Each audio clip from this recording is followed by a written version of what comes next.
Bonjour et bienvenue à vous sur la chaîne 2 minutes au jardin. Alors aujourd'hui, vous voyez, petit composteur. Eh bien, je vais essayer de faire une liste assez complète de ce que vous avez le droit de mettre dans votre composteur pour faire un très bon compost. Alors, premièrement, tout ce qui est déchets qui va être sorti de nos cuisines. Ça va être les épluchures de fruits, bananes et autres, les légumes, carottes, épluchures de pommes de terre,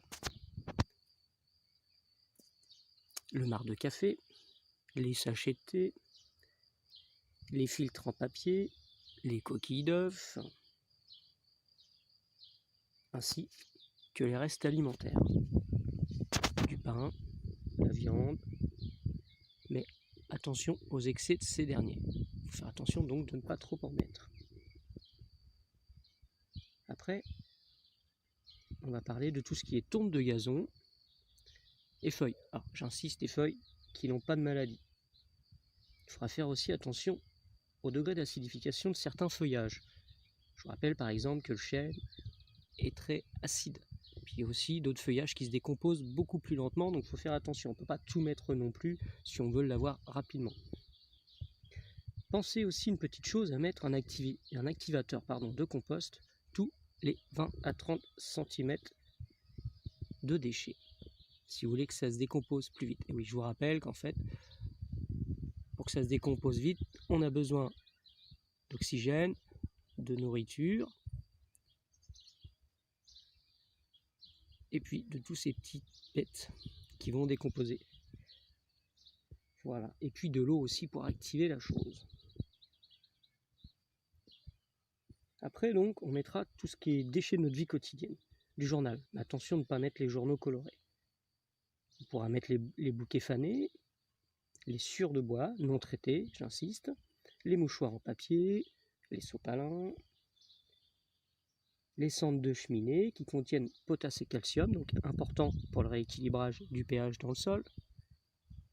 On pourra mettre aussi la litière du chat, de préférence litière végétale. Après aussi, le composteur peut accepter d'autres choses, mais bon, qui seront plus difficiles à décomposer. Les coquillages, les noyaux, les os, les cartons, les trognons de choux, et pour finir, tout ce qui est branchage non broyé. Alors, l'urine peut servir d'activateur de compost, car elle contient de l'azote, petite parenthèse comme ça.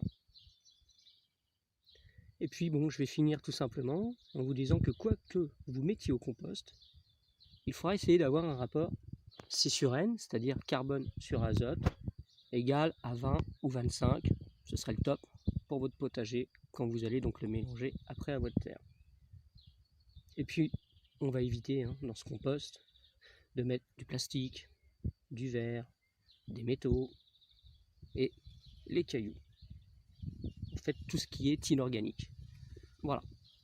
C'est tout pour cette petite vidéo. J'espère qu'elle vous aura plu, qu'elle vous aura servi à quelque chose. N'hésitez pas à liker, vous avez le droit de partager, vous avez le droit aussi de vous abonner à ma chaîne qui s'appelle 2 minutes au jardin, je vous le rappelle. Voilà, vous pouvez vous y abonner, vous allez voir, il y a plein d'autres petites vidéos, ce sont des astuces et d'autres découvertes. Au revoir, à bientôt.